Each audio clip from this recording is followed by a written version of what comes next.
Présidentielle, Garga Amanadji et Adamou Ndamdjouya.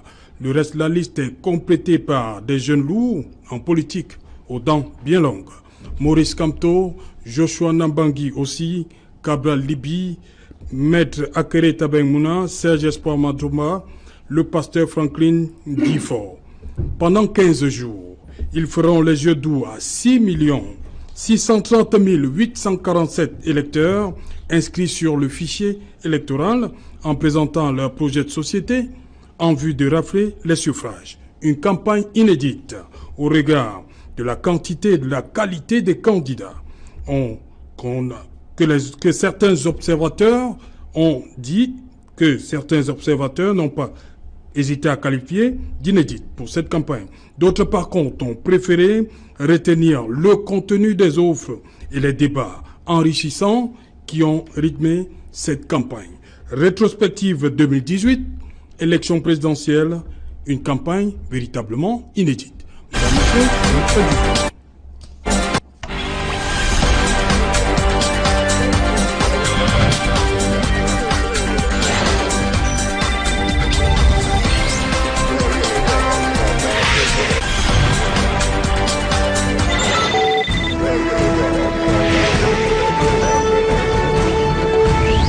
rétrospective 2018, élection présidentielle, une campagne inédite. Pour en parler ce soir, je suis avec Marcus Mandeki. Bonsoir. Bonsoir, c'est Jardin Auto. Bonsoir à tous les autres copanélistes. Un salut chaleureux à vos auditrices et auditeurs de plus en plus nombreux avec l'avènement d'Internet, puisque vous êtes diffusé en broadcasting. Oui. Aussi, vous êtes sur CanalSat au 303, je crois. Oui, 303. C'est un plaisir renouvelé que d'être dans ce studio. Oui. L'AFP, l'Alliance des forces progressistes, se sent honorée de pouvoir répondre à votre invitation.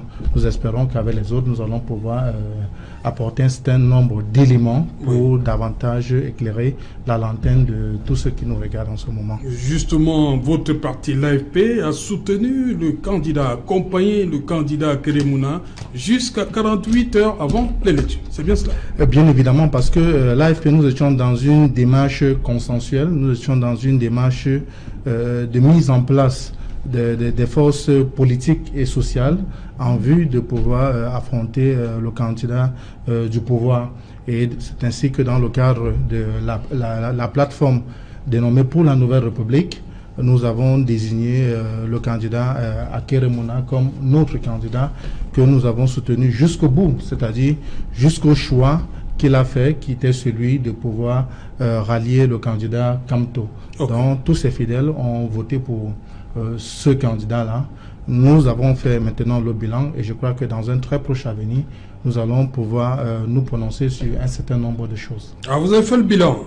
Okay. Oui, bien sûr, nous avons fait le bilan de notre soutien au candidat Akere Mouna. Nous avons fait le bilan de l'accord de principe qu'il y a eu entre les candidats Kamto et Akere, parce que nous avons été fidèles à notre candidat. Bien sûr, l'AFP a fait son analyse, ce qui a marché, ce qui aurait dû marcher, ce qui n'a pas marché, ce qu'il y a à faire pour pouvoir répondre aux différents mots que nous n'avons pas pu solutionner pendant cette élection présidentielle. Donc je crois que d'ici quelques jours, la présidente nationale, comme à l'accoutumée, pourra se prononcer sur un certain nombre de choses relevant de la vie nationale et internationale.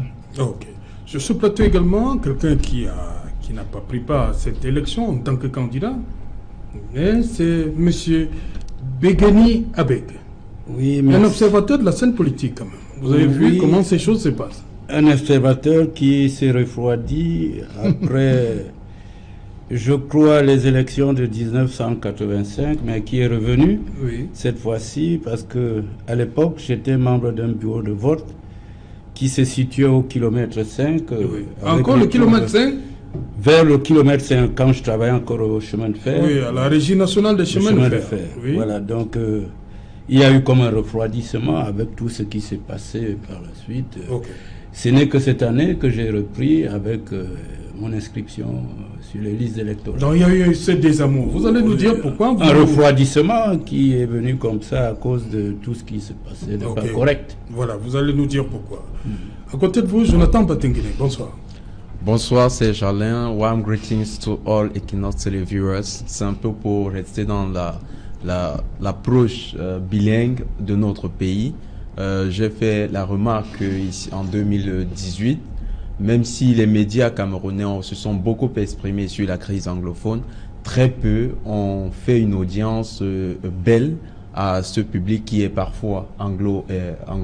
Non, nous invitons tout le temps nos effectivement, non, je parle hein, de l'équité de la parole entre le français et l'anglais, ce qui devrait davantage être un point à travailler en 2019. Ok, merci. Vous êtes membre du parti qui a soutenu cette, on va dire, conjonction de partis, OMC, 11 millions de citoyens et Univers. Vous avez accompagné le candidat Cabral Libye. Effectivement, avec le mouvement 11 millions de citoyens qui a été une grosse vague, qui a beaucoup fait rêver la jeunesse, qui a levé les foules, drainé des personnes, redonné cet engouement pour la politique à la jeunesse. On croyait que cette jeunesse était apathie, elle était désormais oubliée. Et s'il faut reprendre les analyses de quelques politologues de notre pays, le professeur Manjak, Albert a travaillé sur ce désamour pour la politique au Cameroun. Et aujourd'hui, en 2018, on a eu un jeune qui est arrivé, comme nous disions souvent, l'ouragan Cabral. Il a traîné les foules, il a redonné aux jeunes cette envie de transformer leur nation. Et aujourd'hui, les Camerounais ont constaté que les lignes bougent dans tous les partis. La jeunesse est désormais en train de donner sa parole. Comment il va, Cabral? Où est-ce qu'il se trouve en ce moment-ci? Cabral se porte bien, sans faire de commentaires. Il est en vacances aux États-Unis. Il est en train de travailler son retour. Donc d'ici peu, vous aurez à nouveau Cabral tel qu'on l'a connu. Cabral, toujours aussi virevoltant. Ok. Sur ce plateau également, pour terminer, Maître Emmanuel Pincy du RDPC, Rassemblement démocratique du peuple camerounais, vous avez été désigné par les hautes instances de votre parti pour coordonner... Je ne suis pas coordonné, j'étais membre de la commission marketing et communication du comité central. Ouais. Et cette commission, après le brillant résultat obtenu dans une élection difficile, où il y avait des candidats brillants, il a été décidé au plus haut niveau que cette commission soit maintenant permanente en vue des enjeux qui vont arriver en 2019. Et je pense que compte tenu des événements... Pourquoi vous avez peur de perdre votre majorité, entre guillemets, obèse à l'Assemblée? Ça vous inquiète, la montée du MRC, de Cabral Libye et les autres? Non, je ne pense pas que le RDPC va perdre. Puisque vous dites qu'il y a des enjeux, des grands enjeux en 2019. Il y a des enjeux, oui. Et moi j'attends, vous savez, après les élections présidentielles, tout le monde attend, en tout état de cause, au moins un décret, sinon celui qui va entraîner un nouveau gouvernement pour donner une impulsion. Et nous sommes en attente depuis déjà le 6 novembre. Et ça inquiète beaucoup parce que c'est ce que tout le monde attend. Oui. Bon, mais maintenant, je ne sais pas, c'est le président qui a le là, qui sait comment faire, mais il faudrait quand même qu'il se dise que, compte tenu des urgences, et on en parlera tout à l'heure, parce que nous avons perdu la CAN, et avec tous ces problèmes du détournement, ça va vraiment nous poser des problèmes si on n'arrive pas à trancher, à trouver des solutions radicales pour que ça puisse aller de l'avant. Tout le monde attend cela. Mais je voudrais également souhaiter joyeux Noël et bonnes fêtes aux Camerounais, malgré le fait que la ville de Douala soit privée d'électricité pendant plusieurs jours. Je trouve tout cela intolérable sous le prétexte fallacieux qu'un gamin voulait mettre des poteaux pour essayer de jouer au football. Mais il y a des gens qui disent qu'ils ne comprennent pas que c'est dans un pays normal que ça puisse arriver. C'est la faute à votre gouvernement. Non. Comment non? Non. Les gens, des commentaires ont dit, vous n'êtes pas... Comment on peut passer les fêtes dans le noir? Eneo a été privatisé et c'est ça le véritable problème. Parce que lorsqu'on va dire que c'est un gosse qui voulait jouer au football avec ses camarades et qui a fait un petit trou pour poser les poteaux, ce qui a entraîné que 3 millions de personnes soient privées d'électricité dans la ville de Douala pendant 3-4 jours sans passer les fêtes, on se moque du monde. Parce que d'abord, il faut protéger les populations, parce que là où ça se trouve, ces populations sont en danger. Deuxièmement, vous avez maintenant des gens où vous avez des poteaux avec le courant force, qui est au niveau des immeubles. Alors un enfant va jouer, et vous dites que quand il voulait mettre un goal pour jouer au football, que c'est lui qui a entraîné la panne, qui a entraîné... Mais c'est fou. Moi j'ai passé pendant toute la journée d'hier, moi j'ai ma belle-sœur à Bounandio. À Bounandio, ils n'ont pas eu d'électricité partout à Douala pendant 3-4 jours. Et ça, dans un pays normal, ça ne doit pas se faire. Que Eneo soit dans l'incapacité de faire même une communication, et que la communication soit faite par c'est le gouverneur qui a fait la communication. Non, la plus importante. Ils sont venus après. Vous dites bien ils ont quand même fait. Mais le gouverneur, qui est quelqu'un que j'aime beaucoup, n'a pas fait une communication pour le compte de Néo. Ils sont défaillants. Il faut plus d'explications, et beaucoup de Camerounais qui ont fait des courses ont perdu beaucoup de biens. Et il y a d'ailleurs des actions que les gens doivent faire pour poursuivre Eneo, parce qu'ils ont perdu des biens pendant 3 jours. Ils ont vécu de calvaire pour fêter avec leurs enfants dans le noir. Moi, je dois vous dire que c'est inadmissible dans ce pays-ci. Donc, il faudrait faire très attention. À une certaine époque, on prenait ces gens-là et puis on les enfermait pendant 2 ou 3 jours. Non, c'est pas... vous savez... C'est pas ça le débat. Oui, c'est ça. On va rester sur... la c'est une boutade, mais pour dire que je suis vraiment fâché. Oui, mais j'avais ta permission, s'il te plaît. Je voudrais renchérir les propos de Maître. Et je suis un peu scandalisé parce que les problèmes d'électricité au Cameroun ne datent pas d'aujourd'hui. On en parle peut-être aujourd'hui parce que ces coupures-là ont touché des intouchables. Quand nous disons à l'AFP que tous les maux du Cameroun concernent tous les Camerounais, nous sommes tous exposés, que ce soit en termes d'insécurité, parce que ceux qui sont agressés au niveau du bas peuple sont des victimes, mais les autres personnalités aussi sont des victimes d'une certaine insécurité. Si notre pays, avec une gestion beaucoup plus harmonieuse, beaucoup plus efficace, nous serons tous à l'abri d'un certain nombre de défaillances telles que ce que nous avons observé pendant des jours. S'il faut faire une évaluation, c'est des pertes énormes et c'est des manques à gagner aussi très élevés pour un certain nombre de personnes et d'opérateurs économiques. Donc, il faut très rapidement, quand Maître dit que Eneo a été privatisé, c'est vrai. Mais ce qu'il refuse de dire, c'est que l'État du Cameroun est actionnaire encore dans cette entreprise-là. Et l'État du Cameroun a un droit de regard sur tout ce qui concerne l'activité socio-économique de son pays. C'est lui qui doit réguler, c'est lui qui doit se rassurer que les services sont de qualité et que les Camerounais ont un satisfecit total. Parce que s'il y a Grone aujourd'hui, qui va être pris en mal, c'est le gouvernement camerounais, parce qu'il n'aura pas assuré un certain nombre de ses missions, telles que l'épanouissement des populations. Voilà, merci. On va donc tout de suite rentrer dans le vif du sujet. On va d'abord planter le décor de cette campagne. Quelques jours avant, on a observé ce mouvement, Jonathan Batenguene, des populations qui quittaient de manière, un exode, on appelait l'exode massif des populations, qui quittaient le nord-ouest et le sud-ouest, peur de ce qui allait se passer le 7 octobre. Effectivement, c'est bien de souligner ce phénomène qui a miné la campagne et qui d'ailleurs a profondément affecté la campagne, influencé au point où le poids lourd de la politique nationale, le SDF, oui effectivement, ne pouvait pas aller puiser dans ses bases. Mais en plus aussi, la grande expérience n'a pas pu aller se déployer là-bas. On a vu que il y avait des programmes, on dit non, il y sera jeudi, on dit d'abord mercredi, lundi, mercredi, non jeudi, jeudi. Mais là vous nous parlez du candidat DPC. Est-ce que le vôtre allait... Effectivement, est-ce que Kabla Libye allait au sud-ouest et au nord-ouest? Je préfère parler de la grande expérience parce qu'en fait, c'est celui qui jouit de tous les moyens, des commodités sécuritaires tout à fait pharaoniques dans le pays. Il a tout un dispositif qui aurait permis que même par la force, il puisse y aller faire meeting.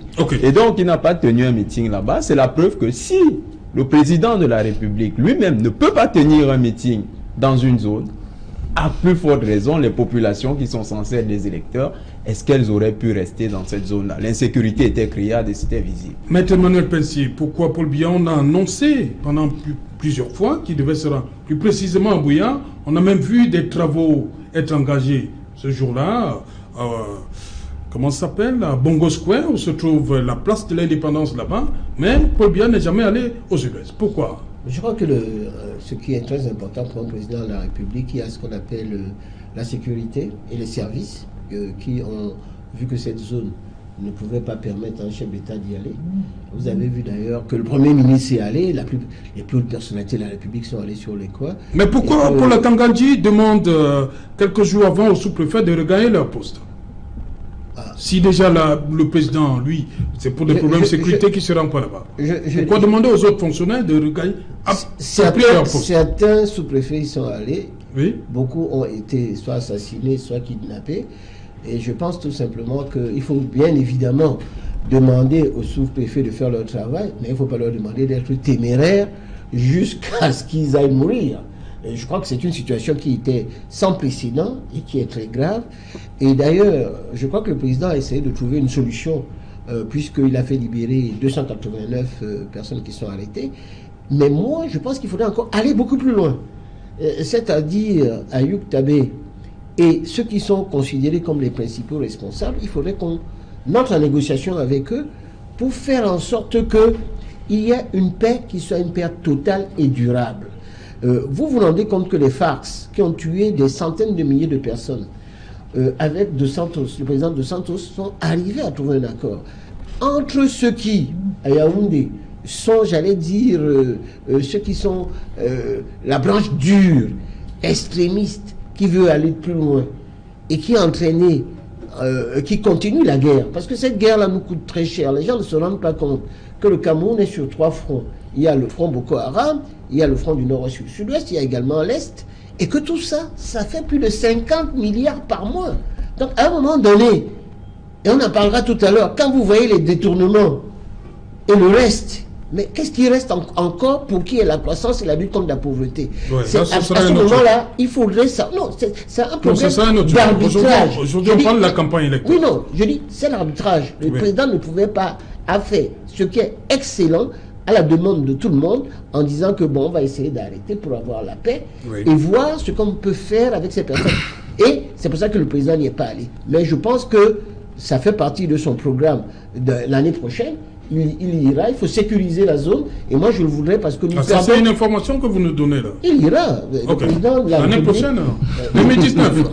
Non, je pense qu'il ira en 2019, puisqu'il n'est pas allé cette année, il ira en 2019. Voilà, on a compris. Marcus Mandengui, par contre, votre candidat a essayé, on va dire, il faut utiliser les mots tel quel, il a essayé, mais ça a tourné au vinaigre, on peut le dire. Ben non. Au niveau de l'INBE. Non, l'AFP, sous la direction de sa présidente nationale, Mme Alice Sadio, a accompagné la délégation d'Akeremona dans les régions du nord et du sud-ouest, où ils ont visité des villages, ils ont discuté avec des leaders religieux. Pendant la campagne?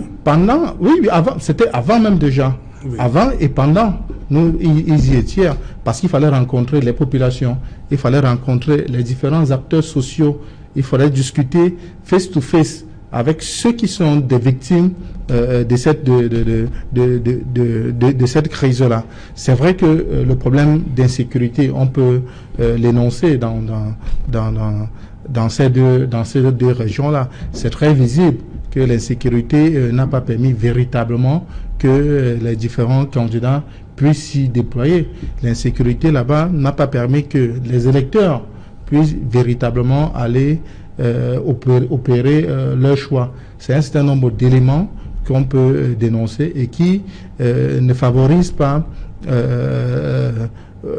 la crédibilité de cette élection présidentielle, parce que on a vu quand même que chaque parti, du moins sur le plan national, a sa base électorale. On a vu quand même que le SIF, dont le Nord-Ouest est sa base, n'a pas pu bénéficier véritablement du soutien de ses militants, de ses électeurs là-bas. Imaginez par exemple qu'au niveau du département du Noun, que les électeurs là-bas ne puissent pas aller aux élections.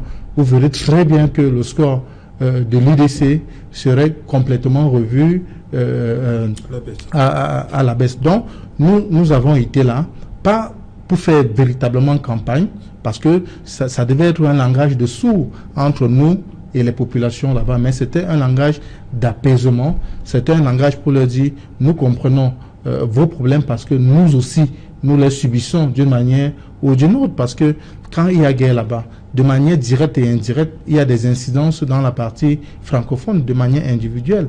Vous avez des familles, vous avez des amis qui partent du sud-ouest, du nord-ouest pour s'installer à Douala. Parfois, ils viennent vivre chez vous.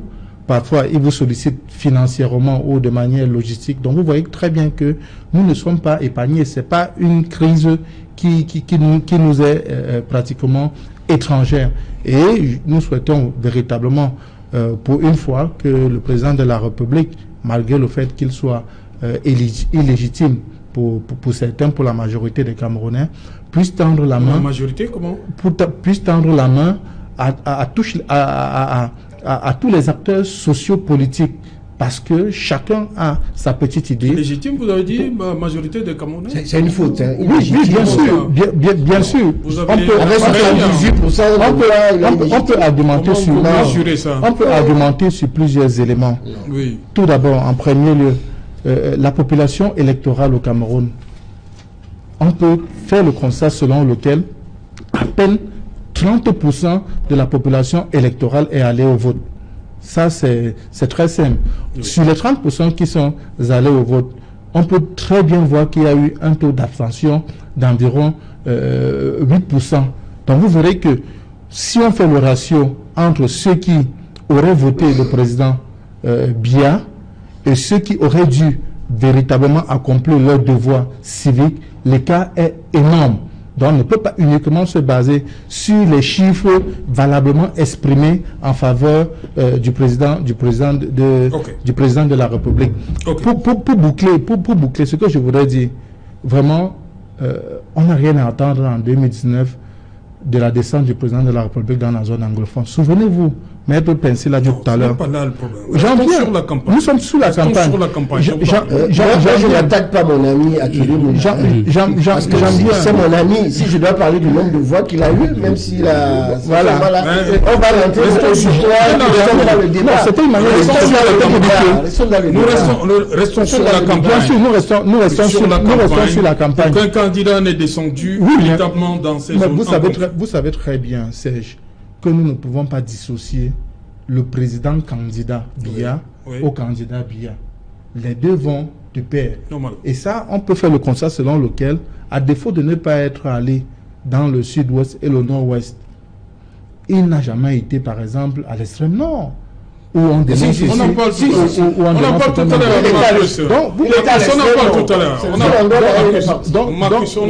à l'heure.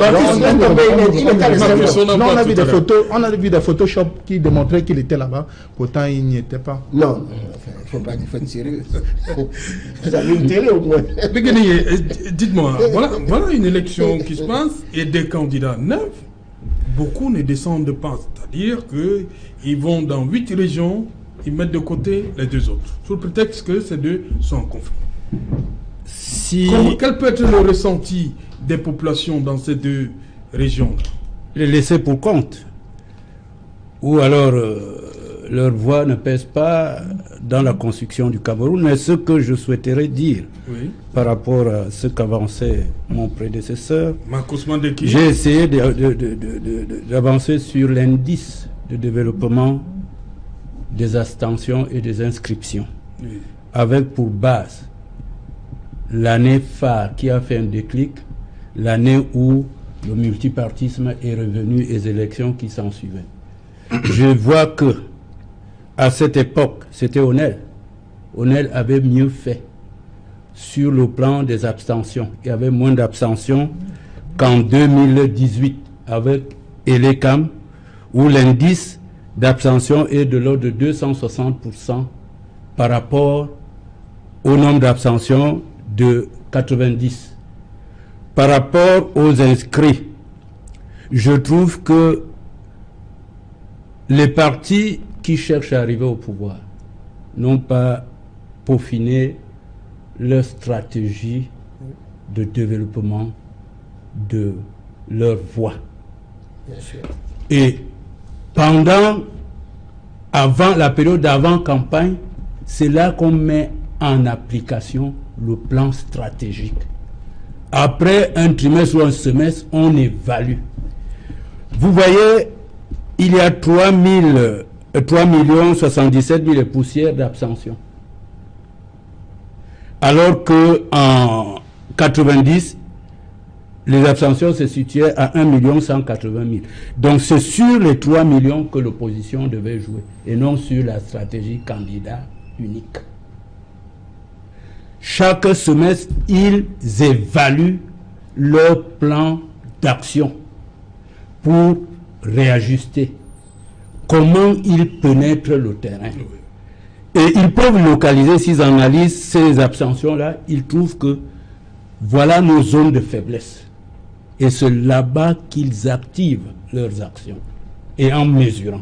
Ils se mettent peut-être ensemble aussi. Ensemble, peut-être. L'ensemble, c'est au niveau du suivi des élections dans les bureaux de vote. On n'a pas besoin, si on ne peut pas couvrir tout le territoire avec ses représentants, oui. L'essentiel qui est la recherche du bien-être généralisé de tous les Camerounais fait que même moi qui suis fonctionnaire, je ne complote pas pour léser tel et avantager tel autre. Voilà. Donc, pour moi, une étude devait être faite après chaque élection. Et je regrette que Cabral soit aux États-Unis.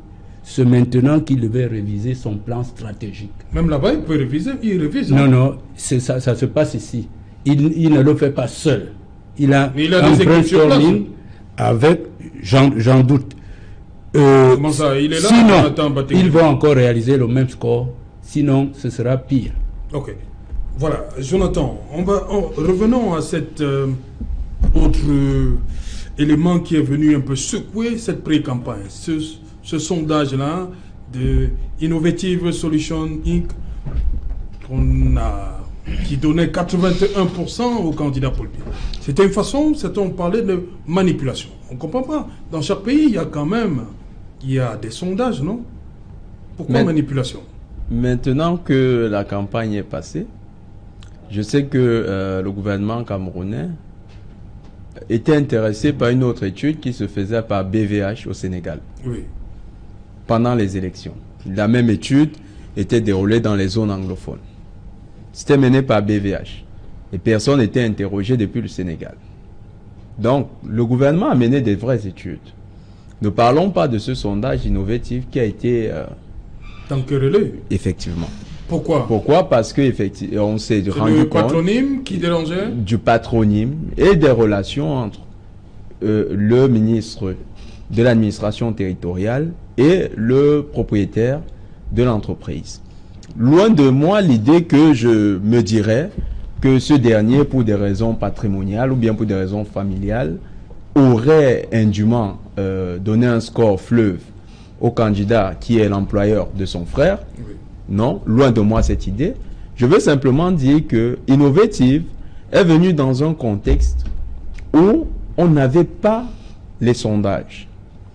Sur quelle base, quand on propose des sondages à l'analyse, et ça a été intéressant parce que j'ai vu un autre qui a proposé, dit, il est un spécialiste et il est passé dans une chaîne concurrente, il disait il est un spécialiste, il était très écouté. Mais seulement en matière de statistiques, j'attendais qu'il donne les éléments de validité de ces sondages. Un sondage, c'est Jolin, est validé en fonction d'un test statistique. Lequel test est appliqué en fonction des hypothèses de départ que le cabinet émet. Quand un cabinet n'est pas prêt de vous dire, voilà l'hypothèse qui devait être testée, et voilà les variables qui étaient dans l'hypothèse, et voilà comment les variables ont été découpées en indicateurs, et ces indicateurs ont été testés par des indices qui nous donnent ça, ils viennent vous dire, nous avons fait un sondage, et le sondage a été réalisé sur 2000 personnes, on nous dit qu'il y aura 2000 personnes, il y aura 1800 qui vont voter pour le président Paul Biya. C'est une imposture scientifique, non seulement qui devait être dénoncée par des véritables spécialistes, mais qui a été laissée, et ça a prospéré. Et des gens se sont appuyés dessus pour donner à l'opinion, parce que c'était ça en fait les faits recherchés, donner à l'opinion des bases de raisonnement qui leur permettraient de valider un certain résultat. Et la construction de la validation de ce résultat est passée par d'autres équations. Il y a eu l'autre fake ou bien l'autre spéculation qu'on a balancée, c'est si vous n'avez pas un candidat unique, vous serez battu. Et voilà, tout à l'heure, je me réjouis que M. Bekeni, tout à côté, est en train de battre en brèche cet argument qui est en fait un non-argument. C'était une stratégie absolue. Pour effectivement faire passer dans l'opinion l'idée que la victoire la victoire sera une victoire légitime. Effectivement, ces éléments qui ont construit de manière scientifique l'opinion, qui ont préparé l'opinion de manière scientifique à accepter l'idée d'une victoire du candidat au pouvoir, a marché. Maintenant, il est temps, c'est vrai, je suis d'accord, nous travaillons, mais nous avons plus important actuellement que nous sommes en train de mettre sur pied. 11 millions, c'était un mouvement. Oui. 11 millions, c'était pas un parti politique. 11 millions, c'est des jeunes. C'est-à-dire que ces jeunes ont besoin de restructurer un ensemble d'éléments pour se mettre véritablement en ordre de bataille pour attaquer la sphère politique. Nous avons eu des partis d'opposition qui, pendant la campagne, se battaient contre d'autres partis d'opposition. Et ça, nous avons payé les frais avec notre électorat. Okay. Donc actuellement, il est temps pour nous de recadrer notre stratégie, revoir nos positionnements sur le champ politique national et puis aller conquérir, parce que nous avons une offre compétitive. Pendant les élections, nous sommes le premier parti d'opposition qui a proposé un meeting, un giga-meeting. Tout le monde se souvient qu'à Douala, Cabral était le premier. On va rester sur ce meeting du 23 septembre, c'est bien cela? Effectivement. Le 23 septembre au stade de Sikam, à Douala, il y a eu ce débat qui est né. Est-ce que cette foule-là, c'était des électeurs ou bien des militants de 11 millions univers? La question... On vous a fait ce reproche, que faire foule, ce n'est pas synonyme de militants ou d'électeurs. Je vais répondre, et c'est bien parce que ces gens-là, dans mon profil quand même académique, il y a une formation à la statistique, il y a ce qu'on appelle au cours d'une campagne l'effritement d'un électorat. C'est des phénomènes qui s'étudient scientifiquement. Pour l'instant, au Cameroun, il n'y a pas tous les éléments de la statistique qui permettent de rendre compte du taux d'effritement. Nous partons sur la base que, au stade Sikam, quand Cabral a demandé de montrer les cartes d'électeurs, les gens ont sorti les cartes. Plus tard dans ses meetings à Ngaoundéré, il a demandé à tout le monde qui était dans le stade de montrer la carte. Ils ont montré les cartes. Donc, le débat sur est-ce qu'ils avaient les cartes d'électeurs, c'est pas ça le débat le plus poignant. Nous avons connu des phénomènes dans la communication de certains partis et de certains acteurs qui disaient simplement des observateurs, mais qui au fond n'étaient pas des observateurs. C'était des gens qui orientaient l'opinion vers une certaine vision du vote.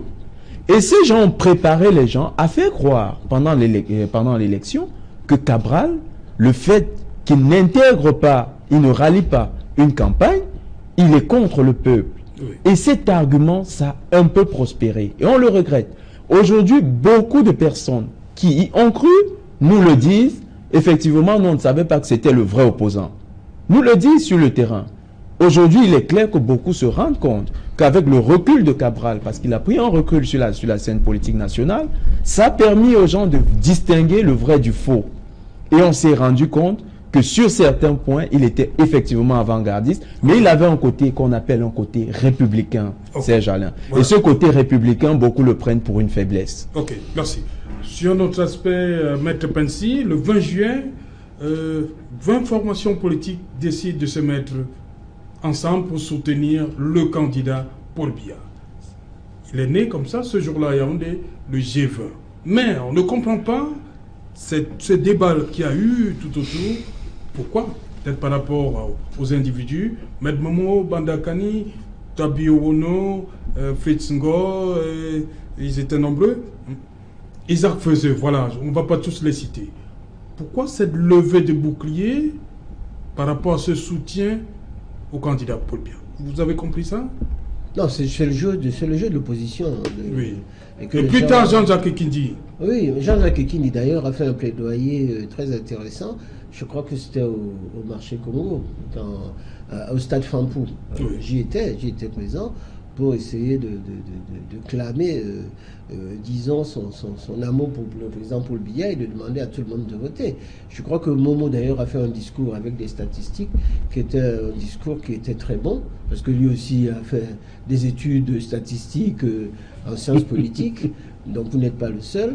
Mais je voudrais d'ailleurs dire que moi je ne voudrais pas me réjouir du fait que l'opposition soit en difficulté sur leur propre turpitude. Pour la bonne et simple raison que, si vous regardez ce qui est en train de se passer, quand Kaba Libi dit que 11 millions d'électeurs, c'est un échec. Parce qu'il y a eu moins d'électeurs inscrits en 2018 qu'en 2011. Donc, pour vous qui aimez les statistiques, ça a été un échec. Je sais que vous êtes en train de faire ce qu'on appelle actuellement au Cameroun la talakou pour Cabral Libi. Mais franchement, il faut être sérieux. Cabral a fait, c'est un garçon intelligent. Mais quand on regarde au niveau des élections, tout à l'heure on en a dit, il faut déplorer le fait qu'effectivement le nord-ouest et le sud-ouest n'aient pas voté et que le score de Joshua aussi a été vraiment mauvais. Et je crois que le directeur de campagne d'ailleurs est mort quelques jours, je crois le lendemain ou quelques jours des élections. Il est entré dans le coma tellement l'échec était cuisant. Je voudrais le dire ici parce que ce que demandent les électeurs, ce n'est pas qu'il y ait une arrogance avec dit moi j'ai fait des études statistiques, j'ai fait ceci, j'ai fait cela. Ceux qui ont fait le sondage qui donnent le RDPC vainqueur largement ont tort et que ce sont les autres qui l'ont fait à partir du Sénégal au téléphone, ce qui est pire encore, ont raison. Je crois que le meilleur sondage, c'est le résultat des urnes. Et c'est ce que les Camerounais retiennent. Tout à l'heure, vous avez parlé du terme de légitimité. Dans toutes les élections, vous avez ce qu'on appelle un phénomène qui s'appelle l'abstention. Et le phénomène de l'abstention est du fait que beaucoup de Camerounais n'étaient pas contents. La situation économique n'est pas bonne. Si vous regardez à l'extrême nord, les gens sont dans d'extrêmes difficultés. Dans le Mayo, ça va, Kolo Fata, Boko Haram, à l'est, à l'ouest, beaucoup de personnes ne sont pas allées voter. Et je peux vous dire que beaucoup qui ne sont pas votés, c'était les électeurs du RDPC. Beaucoup d'entre eux ne sont pas allés voter. D'abord, et il y a également un certain nombre de jeunes qui ne sont pas allés s'inscrire parce qu'ils disent toujours que Biya va gagner. C'est ce que disent les jeunes, ça ne vaut pas la peine d'aller voter, Biya va gagner. Or, on se rend compte quand on étudie, et je crois que M. Bengueni a dit quelque chose qui est vrai, on s'est rendu compte en définitive que l'abstention, et vous l'avez d'ailleurs dit Jonathan, l'abstention a été très importante dans le cadre de ces élections-là. Et pour nous, au RDPC, ça appelle à réfléchir pour attirer des jeunes et des personnes à voter. Or, pour les attirer, il faut quoi? Il ne faut pas simplement bavarder. Il ne suffit pas de gagner les élections. Il faudrait également, qu'au point de vue pratique, que les gens sentent qu'il va y avoir une transformation de leur vie. Il faudrait que ça se fasse là, hic et nunc. Maintenant, tout de suite, qu'il y ait des mesures qui soient prises au plus haut niveau de l'État. Et c'est à ce moment-là que les gens seront intéressés en disant que oui, le parti a gagné. Il ne suffit pas de gagner les élections. Il suffit également de faire plaisir aux Camerounais. Et moi, je dois dire qu'il faudrait le faire rapidement. Bengueni, dites-nous, vous avez donc dit qu'à un moment donné, il y a eu ce désamour avec la chose politique. Oui, mais parlant de votre cas, vous, pourquoi? Je vais y arriver. Oui. Je reviens d'abord à l'absence de gouvernance prévisionnelle qui nous aurait évité, on voyait venir les élections, ni l'opposition, qui sent pour elle que le gouvernement ne fait rien et que cette situation que le sud-ouest et le nord-ouest ne votent pas profite au gouvernement. J'ai entendu ces arguments. L'opposition n'a pas fait une action pour essayer de réduire l'impact sur les abstentions, empêcher au moins entrer en dialogue, en impliquant même la communauté religieuse. Cela ne s'est pas fait. Si elle a 20% de responsabilité, le gouvernement peut avoir 80%. Parce que, Maître Pensy vient de dire, j'ai fait, avec 50 milliards par mois, ça fait 1200 milliards sur les 24 mois. que cela nous a... C'est des dépenses oisives qu'on aurait investies ailleurs pour inverser l'amélioration des conditions de vie. Par rapport au sondage, il ne faut pas se laisser berner. Même si les sondages ne sont pas justes, vous ne passez pas le temps à dire que ce n'est pas juste. Vous, votre ambition, c'est d'inverser, c'est de contrarier ces sondages en faisant comment? En commandant votre sondage? Sur le terrain, pas notre... Non, nous pénétrons le terrain. Comme nous avons une certaine implantation, si nous avons des gens là-bas, nous activons sur le bien-être des citoyens. Comme je peux dire, il a dit que quand le RDPC gagne, il faut gagner avec fierté. Il ne faut pas gagner avec des arguments mensongers. Il faut utiliser... C'est possible en politique? C'est possible. La politique, ce n'est pas le mensonge. Je ne l'ai pas dit. Puisque la politique, c'est pour résoudre les problèmes d'amélioration des conditions de vie en général des citoyens. C'est ce qui est fait. La politique est au service. Puisque cela n'est pas fait, ce n'est pas un sondage qui n'est pas vrai qui va changer la souffrance. Alors il faut saisir le citoyen par la souffrance. Comment tu vas faire pour inverser? Donc, quand on a fait une stratégie, elle se décompose en action. Ce n'est pas en cours. Et en démarche. Comment j'approche les citoyens pour leur dire, vous me touchez du doigt. Je disais quelque part... L'opposition a failli à ce niveau-là? Oui, elle a failli. Quelqu'un ne peut pas voter pour la misère. Et ceux qui mentent au président de la République ne font pas du bien au président de la République. Ils ne font pas du bien aux citoyens, ils ne font pas du bien au président. Et on voit que l'amélioration des conditions de vie est concentrée au niveau des gouvernants. Okay. Par rapport à mon désamour, c'est les bagarres, c'est les luttes, c'est les guerres qu'il y a eu. Moi, j'aime pas voir le sang. Et je vous dis, je suis fils, mon père est mon président de comité de base depuis l'UC-UNC, après l'UPC. Donc moi, déjà au collège en 3e, j'avais la carte de l'UNC. C'était obligatoire à l'époque. Donc, or, ça se passait comme... Les campagnes se faisaient plus dans la nuit. C'était le corps à corps. Vous allez me dire qu'il n'y avait pas des radios, plusieurs télés, mais vous inversez la volonté des gens en corps à corps. Et très souvent, quand vous sortez, votre opposant entre. Oui. C'est les arguments que vous utilisez. Vous touchez leur sensibilité. On ne le fait pas. Donc l'effet de masse, c'est possible. C'est possible encore? C'est possible. On ne peut pas voter pour la misère. Si je sens que Maître Pensy, que j'aime bien, je suis souvent ces débats, gère mal, je ne peux pas le voter. Ça, je ne peux pas le voter. Même si vous apporte... Je vous dis que je ne peux pas. Je vais vous révéler une chose. J'étais chef de centre de concours professionnel au chemin de fer pendant au moins 6 ans. Je n'ai jamais pris 5 francs qu'on est venu me corrompre pour avoir les épreuves. Je composais les épreuves à 80%. Instructeur au centre de formation. Issa Chiroma, le ministre, était encore directeur adjoint des opérations de transport. Donc, c'est un problème d'éducation. Ok. Et d'époque peut-être. Oui, mais j'ai mes aînés qui sont membres du gouvernement, mais qui... j'ai lu un document où on parle d'argirocratie, c'est-à-dire le pouvoir de l'argent sur les gens, qui vous pousse même à détourner ce qui ne vous appartient pas. Ok. Voilà, on parle justement d'argent. Il y a ce débat qui est né sur le montant de la première tranche, Marcus Mandeki. Certains candidats ont trouvé que 15 millions, ça représentait rien, insignifiant. On refusait, on déclinait.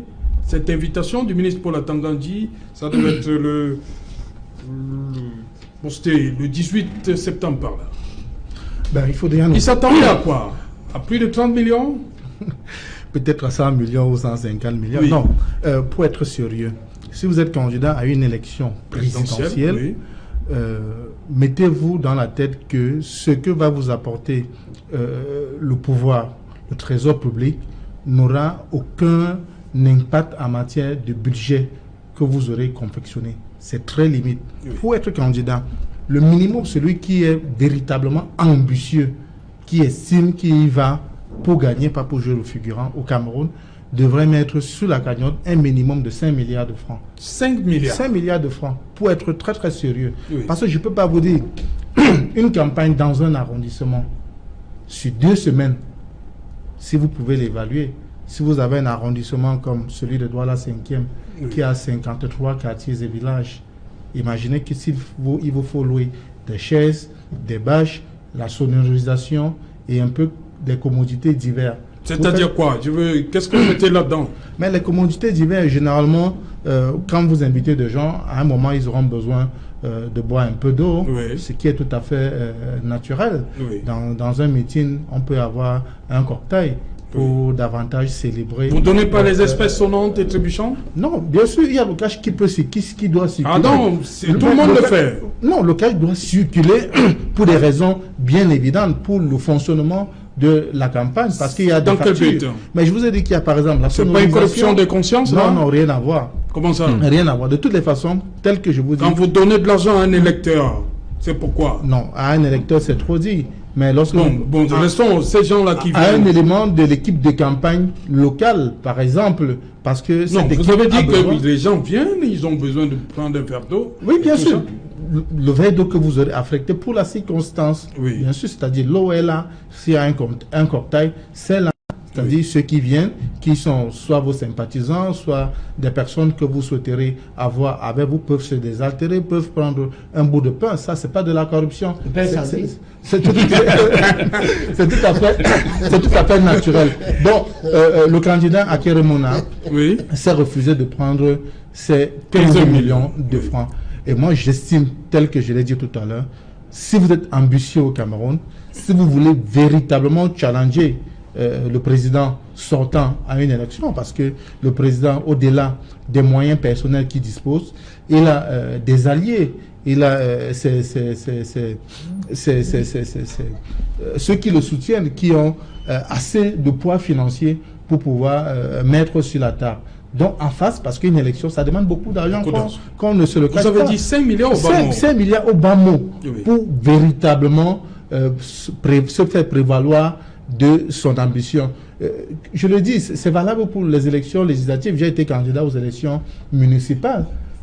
Je n'avais pas assez, j'aurais dépensé beaucoup plus que ce que j'ai dépensé si j'en avais. Mais je dis, c'est excessivement onéreux. C'est pas pour faire fuir ceux qui ont cette ambition et qui n'ont pas de moyens financiers, parce qu'il y a toujours des voies et moyens pour pouvoir, je dirais pas contourner les dépenses financières, mais de pouvoir mettre à la disposition de ceux qui nous admirent, de ceux qui nous soutiennent, un certain nombre, notre vision, pour qu'ils puissent la partager afin de nous apporter un quelconque soutien. Donc, c'était 15 millions, c'était très très dérisoire. Et je crois que tout candidat sérieux aurait décliné cette offre-là. Et moi personnellement, je suis pour que on revoit un peu à la hausse. Pas qu'on revoit, qu'on annule pratiquement le financement public pendant les élections. Tenez-vous tranquille, lorsque vous êtes candidat aux élections municipales, c'est à peine 500 000 francs qu'on donne par liste déposée. Et vous imaginez 500 000 francs, c'est rien du tout pour quelqu'un qui veut être, par exemple, maire dans j'aurais pris les 15 millions, pas pour cette élection. Je cherche une zone sensible au RDPC où il manque de l'eau. Je donne le marché à celui qui va faire les puits d'eau là-bas. Non, c'est pas autorisé, c'est clair. Lorsque vous prenez le financement... C'est rien que pour la campagne? Non, bien sûr. Lorsque vous prenez de l'argent... C'est dans la campagne? Non, je résous les problèmes. Non, vous n'avez pas... C'est pour fabriquer les bulletins de vote? Non. On vous les fabrique? Non, pas du tout. C'est pour le carburant? Non, les 15 millions, quand vous prenez ces 15 millions, il faudrait que ces 15 millions-là soient utilisés dans le cadre de la campagne. Et puisque normalement, pour moi, c'est une opération chaque de campagne. candidat doit pouvoir justifier. Pour moi, c'est une opération de charme. C'est même là-bas qu'il y a de justice. Ce n'est pas votre rôle. Écoutez, au Cameroun, on donne des rôles à ceux qui ne devraient pas faire. Par exemple, lorsqu'aux députés, on parle par exemple des micro-projets. Je vous le concède. C'est absurde. Le député n'a pas vocation à créer des bonnes fontaines, des ceci, ce n'est pas son rôle. Jonathan, au cours de cette campagne, on a vu aussi une autre forme, c'est-à-dire le financement par la population, on va le dire comme ça. Kabalibi est allé frapper où beaucoup n'attendaient pas. Oui, c'est Maurice Kamto aussi. Oui, c'est très intéressant. Parce qu'aujourd'hui, le Cameroun est entré dans l'ère de la modernité, des grandes démocraties. En fait, dans les objectifs du millénaire que les Nations Unies ont fixés aux grandes nations, où les Nations Unies ont donné le cap aux grandes nations, le Cameroun, qui a souscrit aux objectifs millénaires, du millénaire, avait accepté de pratiquer en son sein la démocratie participative. Effectivement, les mécanismes de la démocratie participative, il y a le financement participatif. Et le financement participatif, c'est quoi? C'est que on met sur pied un projet de société. Et le projet de société a un coût. Pour le réaliser, les acteurs de la société qui ont envie de voir ce projet se réaliser lèvent des fonds en interne, donc contribuent et financent le projet. Le projet en lui-même génère ses propres fonds. Donc c'est un mécanisme qui est concurrent à un autre mécanisme où il y a des bailleurs de fonds qui peuvent vous donner de l'argent pour réaliser le projet. Dans le cas d'espèce, le code électoral permet à l'État de financer les campagnes présidentielles. C'est avec une cagnotte qui n'est pas consistante, mais qui est assortie d'un certain nombre de conditionnalités. Donc, une partie de la cagnotte est remise à la première partie de la campagne et l'autre partie est reversée au prorata d'un pourcentage qu'on aurait obtenu. Effectivement, qu'est-ce qui se passe? Oui, je vais revenir à vous. Bonsoir Cédric Nouffelé. Bonsoir Serge Alain, bonsoir à vos invités. Voilà, le 20h, c'est dans un instant Cédric Nouffelé. Nous, au menu ce soir. Nous reviendrons en détail sur l'attaque perpétrée contre l'arrondissement de Bangoura dans le département du Noun, région de l'Ouest. Que s'est-il réellement passé durant ce week-end de Noël? D'où viennent ces assaillants? Qu'est-ce qui explique cette folie meurtrière? Élément de réponse dans le journal de 20h où vous suivrez à la fois la réaction des parlementaires UDC mais aussi celle du ministre de l'administration territoriale qui s'est rendu reconforter les populations victimes de cette attaque au nom du chef de l'État. Nous parlerons également d'économie avec la sous-région Afrique centrale qui peine à sortir d'une crise économique malgré l'assistance du FMI. Nous sommes à 1 an de la fin de la mise en œuvre des programmes de réforme économique sous-régionale et l'on constate que très peu de réformes ont été mises en place. Pendant ce temps, la CEDEAO appuie sur l'accélérateur quant à la mise en place d'une nouvelle monnaie unique en Afrique de l'Ouest. Nous en parlerons dans le journal de 20h. Serge Alain. Voilà, tous ces titres seront développés dans un instant, madame, monsieur, dans le 20h de Cédric Nouffelé. Quant à moi, je vous retrouve tout de suite après pour Equinoxe Soir, deuxième partie. Ce sera le temps du débrief. Madame.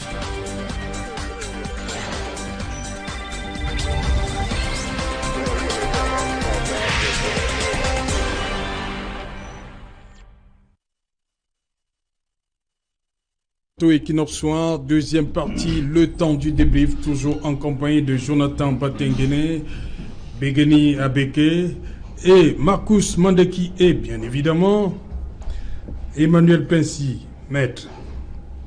Je vais commencer avec vous. On a suivi dans le journal Cédric Nouffelé le ministre Paul Atangandi qui affirme mordicus que ce sont des terroristes venus du nord-ouest qui sont à l'origine de ces attaques. Et tout de suite après, l'analyste politique, lui, pense que tant que l'acte n'est pas revendiqué, comme cela se fait ailleurs, on ne peut pas tout de suite pointer du doigt ces personnes-là venues du nord-ouest.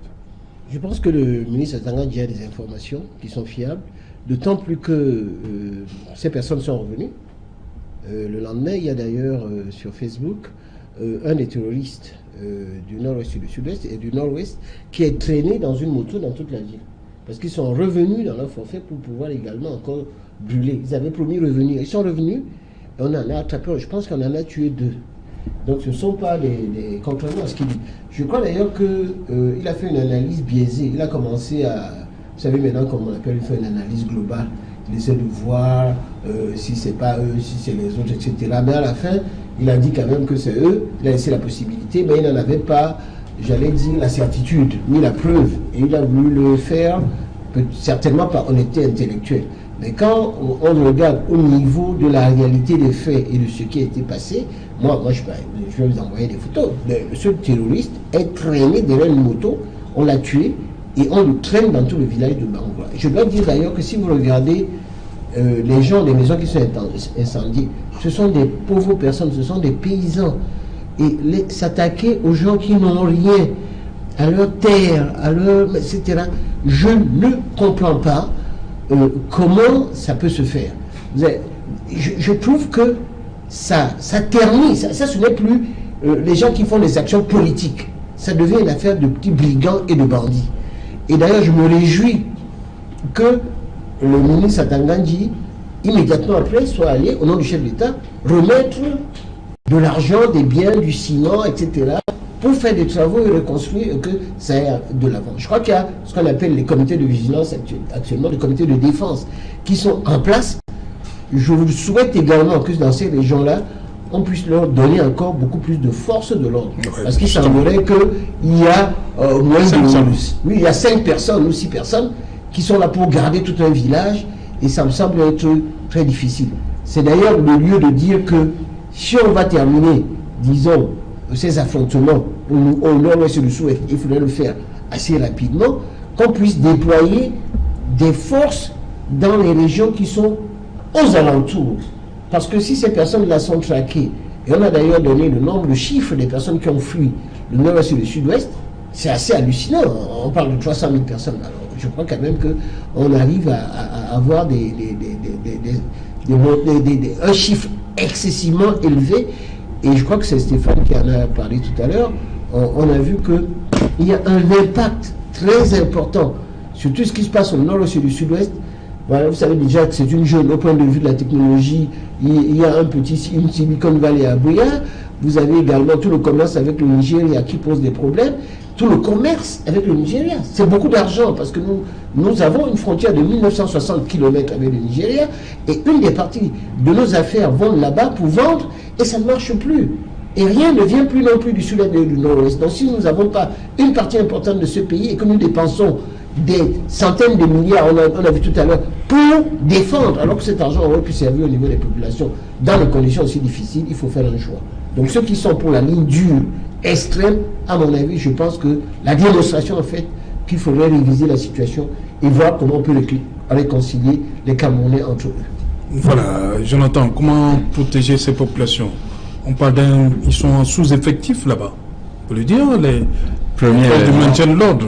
Effectivement, c'est le premier élément. Et ça fait partie quand même des mécanismes même par lesquels nos forces de l'ordre agissent sur le terrain. On remarque que c'est une police ou bien une gendarmerie parfois qui subit au départ avant de proposer une réponse. Ce qui montre qu'en fait dans la stratégie, on est plutôt réactif.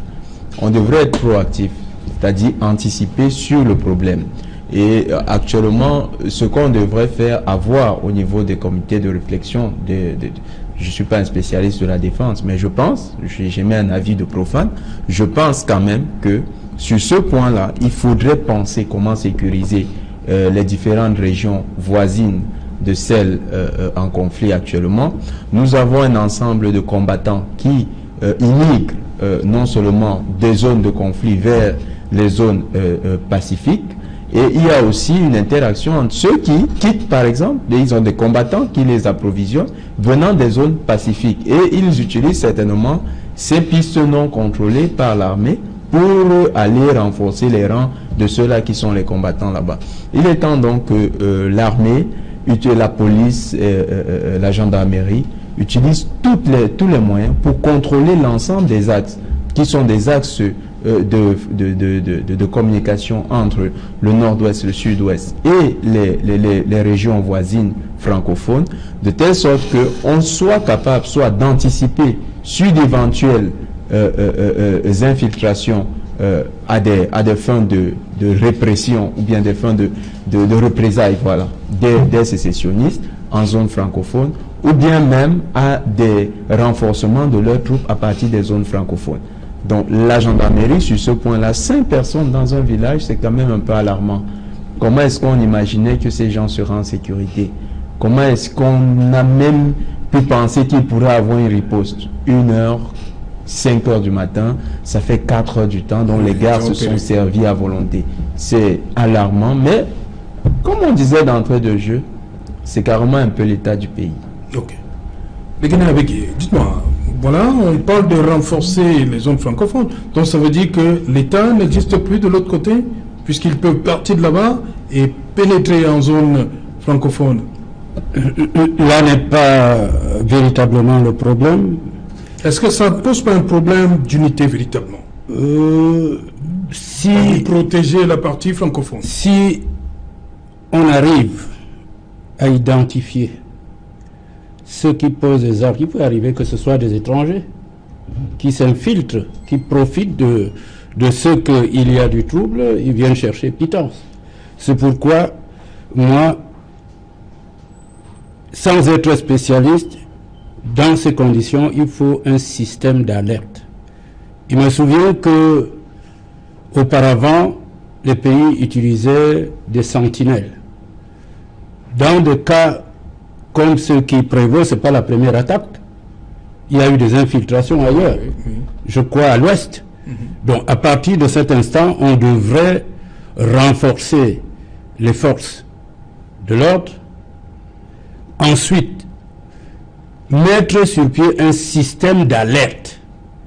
5 heures de temps, c'est suffisamment beaucoup pour arriver à traquer des vivants et à identifier d'où ils viennent. Mais pour moi, comme c'est fait de façon professionnelle, le matériel ils auraient utilisé, ils ont eu des véhicules, puisqu'on dit qu'on a emporté. Ils ont utilisé des armes. Les délais qui se sont écoulés, je crois qu'une enquête, ne serait-ce qu'une pré-enquête, pouvait nous situer pour balayer le fait qu'on dise que c'est un différend communautaire. Ça, c'est professionnel, ça vient de très loin. Ça peut aussi être fait pour dire, attention, nous ne sommes pas morts, comme Boko Haram réagit ponctuellement souvent au nord. Mais il faut régler le problème à la base, de manière à ce que ceux qui se sont dressés hier, pour des raisons fondées ou pas, contre l'ordre public, soient avec l'État pour traquer, pour réduire s'il y a eu des infiltrations. Et je souhaiterais qu'on essaye de voir, parmi ces gens qu'on arrête, on abat, est-ce qu'ils ont les pièces d'identité pour connaître d'où ils viennent et voir comment faire pour traquer.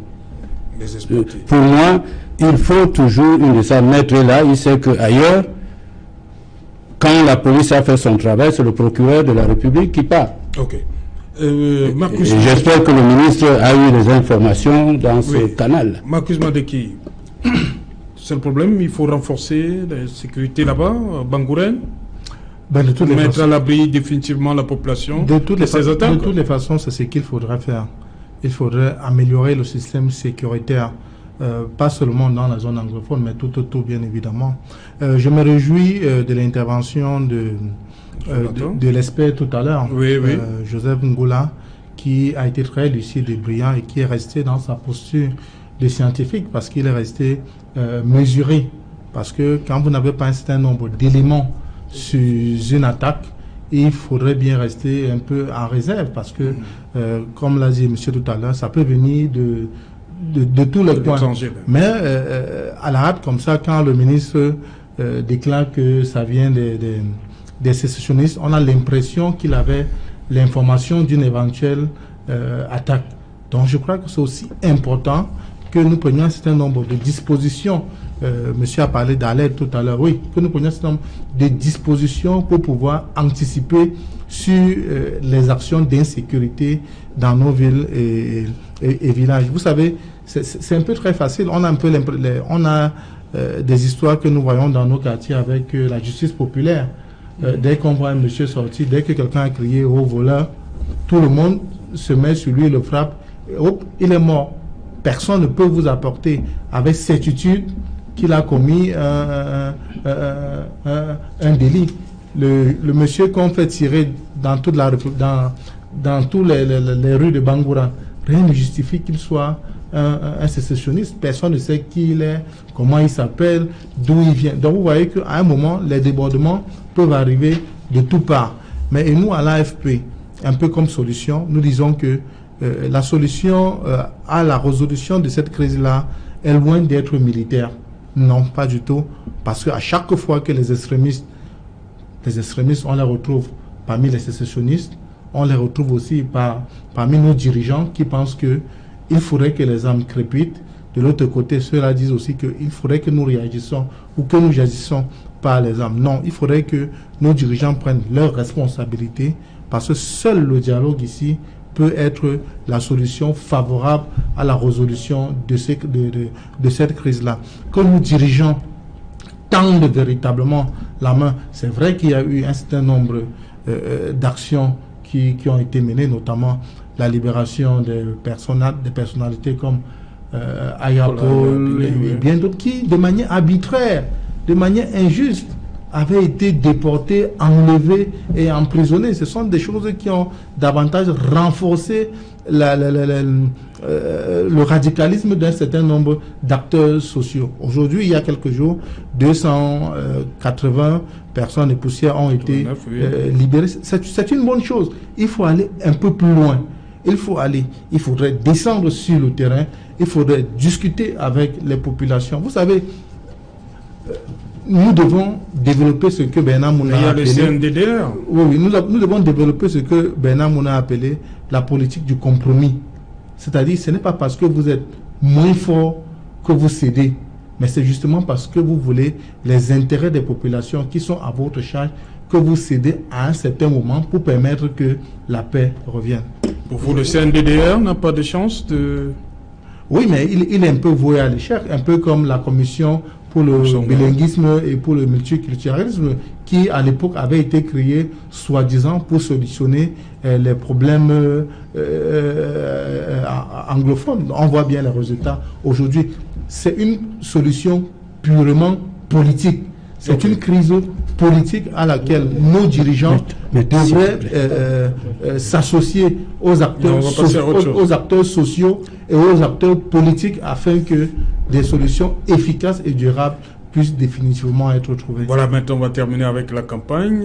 Vous avez annoncé, on a annoncé que le RDPC avait tenu 360 meetings le jour du lancement de la campagne. Après, on nous fait comprendre que vous n'avez véritablement pas battu campagne dans le sud-ouest et le nord-ouest. Non, on n'a pas battu campagne. Je voulais juste dire une seule chose, très bref, sur ce qui vient de se passer à Bangoura. La personne qu'on a battue, c'est quelqu'un qui était venu attaquer. Donc, on l'a pris en flagrant délit. Donc, c'est quelqu'un qui a été arrêté en flagrant délit. Non, c'est en flagrant délit, il est en train d'attaquer pour tuer encore. Donc, on a pu l'identifier. D'où il venait, d'où il est. Donc ne dites pas que le ministre n'est pas au courant. Il ne faut pas faire de la politique. Là, c'est quelque chose qui doit être consensuel. Lorsqu'on vient brûler un village, on ne veut pas faire de la politique. Donc là, cela dit en passant, s'agissant des meetings de campagne, je ne peux pas vous donner le nombre exact de meetings que nous avons fait. Vous ne pouvez pas me donner... Je peux simplement vous dire qu'au départ, il a été question de porte-à-porte. Et effectivement... seulement dans ces deux régions en conflit? Non, là-bas, on n'est pas tellement fait campagne. Ça, on a fait quelques campagnes, mais on n'a pas pu faire les campagnes à cause des problèmes de la sécurité dans le coin. Et lorsque Kabal Libi est parti à Sika, je peux vous assurer que ça a réveillé les plus hautes autorités au niveau des Yaoundé. Il nous a été demandé, et moi je suis resté avec le ministre Moulé Kombi jusqu'à 1h du matin pour organiser avec M. Ayolo, qui était en train de l'appeler, le DCC, pour faire un meeting immédiatement, 2 jours après, au club Camptec. Donc, nous avons réagi et il faut être réactif. Mais maintenant qu'on a gagné les élections, il faudrait qu'on se préoccupe du problème des Camerounais. Pour moi, c'est l'élément fondamental. Le reste, pour faire de la politique, il faut sécuriser les zones. Ce n'est pas facile de sécuriser 475 000 km² avec des guerres à gauche et à droite. On ne peut pas mettre des gendarmes derrière chaque Camerounais. Le gouvernement fait un effort qui est louable.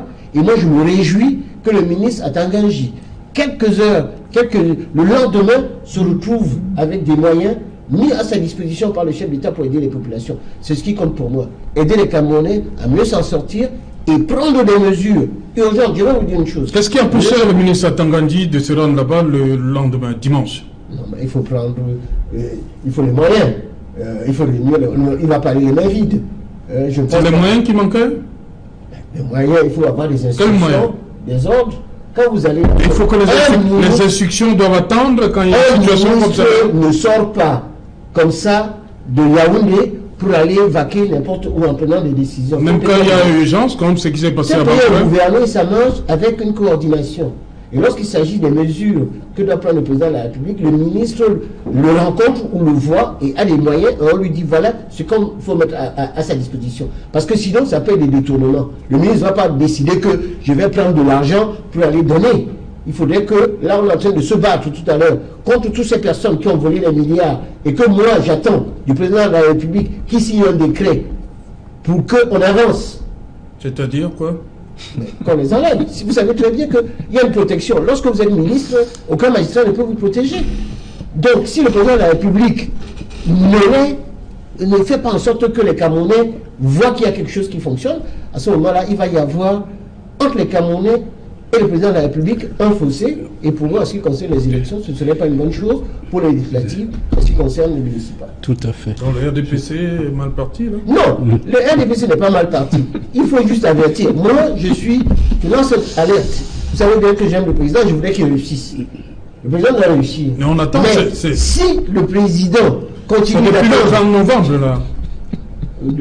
Avec la canne que les Camerounais sont encore un peu plus fâchés, quoi. J'ai l'impression que le président veut faire, peut-être, moi je fais une analyse, et peut être fausse, un vaste remaniement compte tenu de l'ampleur des personnages, dont certains sont autour de lui, et que à ce moment-là, vous savez très bien qu'il y a des gens qui font ce qu'on appelle un club, et qui se choisissent entre eux, qui se cooptent, et à partir du moment où ceux qui se choisissent, sauf quelques-uns, qui ne sont pas dans cette affaire-là, et qui sont connus, qui ne sont pas dans cette affaire-là, notamment le ministre Ayolo, qui n'est pas dans ce genre d'affaires, mais d'autres qui sont un peu à côté de lui, sont dans ce dossier, et on a vu comment ça fonctionne. Donc, à ce moment-là, il faudrait que...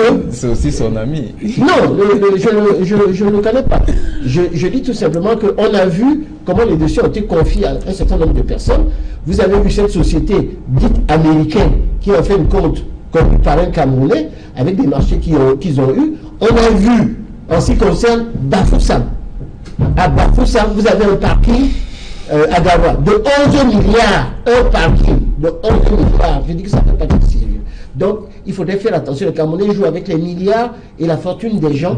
Et à partir de ce moment-là où il y a un détournement, le chef d'État, je crois, à partir du moment où c'est un juriste, il attend d'avoir, en tout état de cause, en train d'exploiter un certain nombre d'éléments pour qu'il y ait, en tout état de cause, un bouleversement salutaire pour l'avenir des Camerounais.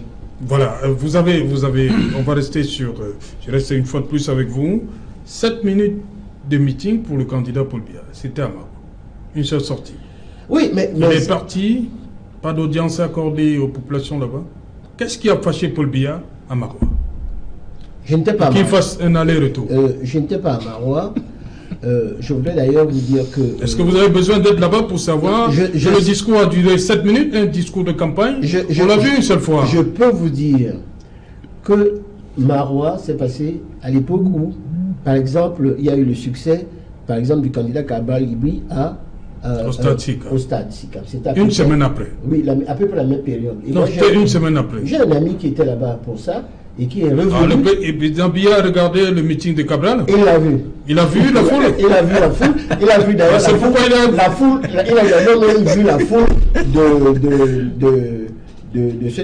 du pasteur. Oui. Et Maurice Kamto aussi a fait foule samedi au Collège Saint-Michel. Non, il a fait foule samedi au Collège Saint-Michel. C'est pour ça qu'il y a eu un changement de cap oui. avec des instructions qui ont été données. Et je peux vous dire que j'ai assisté à ça. Le ministre Ayolo a pris en charge à ce moment-là. Et avec le ministre Mwele Kombi, il y a eu un changement radical au niveau de la campagne qui a démarré à Douala. Et ça a changé par rapport à ce qui était connu par ailleurs comme étant du porte-à-porte, parce que le porte-à-porte, ça ne marchait pas. Donc ça ne fonctionnait pas. Il fallait qu'il y ait la foule qu'on voit qu'il y a des gens qui étaient au niveau, à ce moment-là, ça a changé de campagne. Donc, je pense que le président de la République n'était pas très content de ce qui se passait au niveau de la campagne, et il a dû... Il a choisi Maroua pour faire foule. À Maroua, on a appelé les populations, comme ça se fait toujours. Mais les charters. Non, pas les charters. Appelez comment? Non, les populations sont venues. Il faut faire très attention. Oui. Les populations de l'extrême nord, ça c'est un public qui est fidèle au RDPC. Mais vous avez... dire que c'est la fille aînée du renouveau. C'est qui c'est?